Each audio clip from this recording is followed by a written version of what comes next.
ഒരു കറുത്ത മുട്ട കഴിച്ചാൽ 7 വർഷത്തേക്ക് ആയുസ് കൂടുമോ? അങ്ങനെയാണെങ്കിൽ ഒരു 5-6 കറുത്ത മുട്ടയും കഴിച്ചാലോ? കൊള്ളാം അല്ലേ ഐഡിയ? ഇതാണ് ഹെൽ വാലി. ഇതാണ് ജപ്പാനിലെ വോൾക്കാനിക് വാലി. ഇവിടെ നിന്നാൽ നമുക്ക് ഫുജി കാണാം, അഗ്നിപർവ്വതം കണ്ടോ കാണാം ദൂരെ ദൂരെ. ഇത് കാണാൻ വേണ്ടിയാണ് എല്ലാവരും ഇവിടെ വരുന്നത്. ഇവിടെ വരുമ്പോൾ ഈ മലകളിലെല്ലാം വെളുത്ത ഇങ്ങനെ പുക പോകുന്നത് കാണാം. അതൊരു സൾഫർ എന്ന് പറയുന്ന വാതകമാണ്. അതുപോലെ ഇത് ഒരുപാട് സ്ട്രീമുകളുണ്ട്, ഹോട്ട് സ്ട്രീം വരുന്നുണ്ട്. ഇതിൽ നിന്ന് വരുന്ന വെള്ളത്തിൽ മിനറൽ വാട്ടറാണ്. അതിനകത്ത് നമ്മുടെ ഈ മുട്ടയിട്ട് പുഴുങ്ങുമ്പോൾ മുട്ടയുടെ അപ്പുറത്തെ തോട്, വെളുത്ത തോട് കറുത്തതായി മാറും.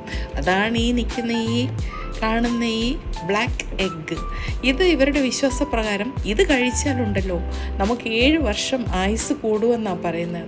അപ്പം ജപ്പാനിൽ പോകുന്നവർ, ഈ സ്ഥലത്ത് പോകുന്നവരെല്ലാം ഈ മുട്ട വാങ്ങിച്ച് കഴിക്കും. ഞാനും വാങ്ങിച്ച് കഴിച്ചു കേട്ടോ. 7 വർഷത്തെ ആയുസ് കൂടുമെന്നൊന്ന് നോക്കാം. ആയുസ് കിട്ടിയാൽ ആർക്കാ മോശം, കിട്ടട്ടെ കുറച്ച് ആയുസ് അങ്ങനെ.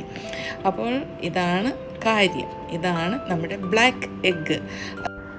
അത്രയേ ഉള്ളൂ ഇന്നത്തെ വിശേഷങ്ങൾ. Bye bye.